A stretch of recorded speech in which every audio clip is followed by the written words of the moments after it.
Most people spend their whole lives waiting for permission to appreciate themselves. It's as if we're all standing at the edge of a stage, waiting for someone to call our name, to tell us we're finally worthy of our own kindness. We hesitate, holding our breath, hoping that someday, when we've achieved enough or become enough, we'll finally be allowed to feel proud of who we are. Permission from success, from others, from milestones they haven't reached yet. We look for validation in promotions, in praise, in the approval of family and friends. We chase after external signs that we matter, believing that only when we've checked every box will we be allowed to rest and appreciate ourselves. We quietly believe self-appreciation is something you earn at the end of the journey, not something you're allowed to feel along the way. It's as if self-acceptance is a trophy, reserved for the finish line, rather than a companion for the road. We tell ourselves, not yet. Maybe when I'm better. Maybe when I've done more. But what if that's backwards? What if the real secret is that self-appreciation is the fuel, not the reward? What if it's the very thing that helps us keep going, even when the journey is long and uncertain?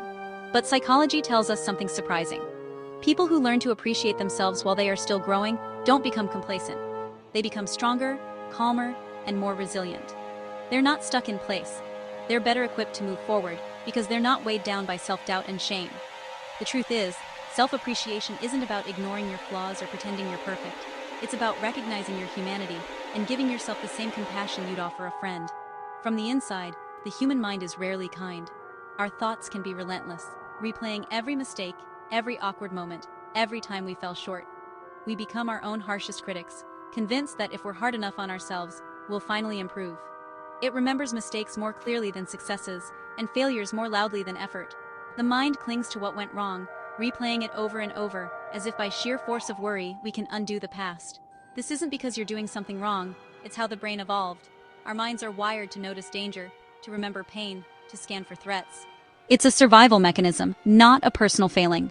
It was built to correct, improve, and survive, not to pause and say, you did enough today.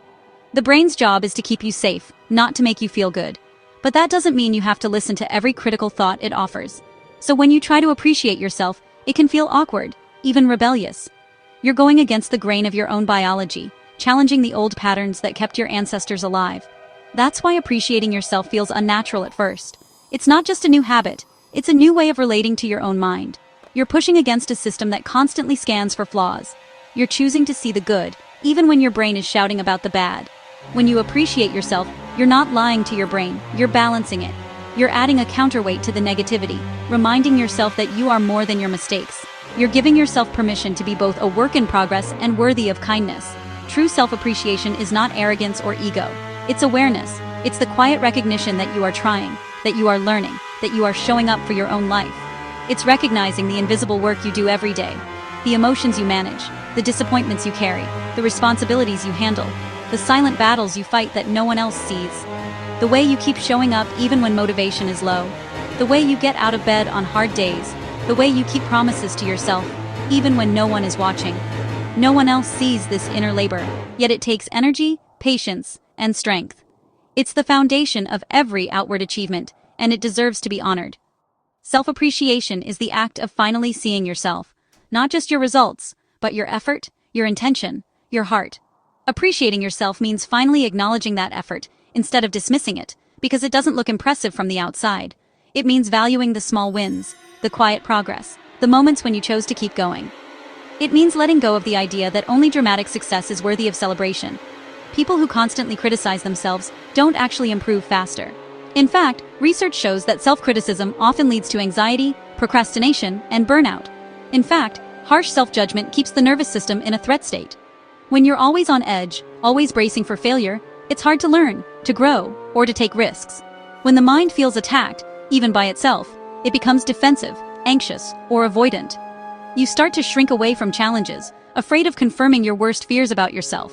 Self-appreciation does the opposite. It soothes the nervous system, creating a sense of safety and possibility. It creates a sense of inner safety. When you know you have your own back, you're less afraid to try, to fail, to begin again. When you feel safe inside your own mind, you're more willing to learn, change, and take healthy risks. You become more resilient, more adaptable, more open to growth. Growth rooted in self-respect is more stable than growth driven by shame. It's the kind of growth that lasts, because it's not built on fear. When you're always waiting for the next achievement, time feels like an enemy. The present moment becomes something to endure, not something to enjoy. Appreciating yourself also changes how you experience time. It shifts your focus from what's missing to what's already here. When you're always focused on what you lack, the present feels like a waiting room. You're stuck in limbo, convinced that real life will start only after you've improved. Life feels like it hasn't started yet. Every day becomes a rehearsal for a future you're not sure will ever arrive. But when you appreciate who you are now, even in an unfinished state, the present becomes meaningful. You start to see value in the process, not just the outcome. You stop postponing worthiness. You realize that you don't have to wait for some distant day to feel good about yourself. You realize that becoming better doesn't require hating who you are today. In fact, it's the opposite. Growth flourishes in the soil of self-acceptance. It requires understanding them. It requires seeing your own struggles with compassion, not contempt. And that understanding extends backwards too. There's also a quiet power in appreciating your past self. The younger you, the less experienced you, the version of you that was just trying to survive. The version of you that didn't know better, that made mistakes, that sometimes acted out of fear or confusion, that survived things you rarely talk about. That version carried you here. They did the best they could with what they knew, and they deserve your gratitude, not your scorn.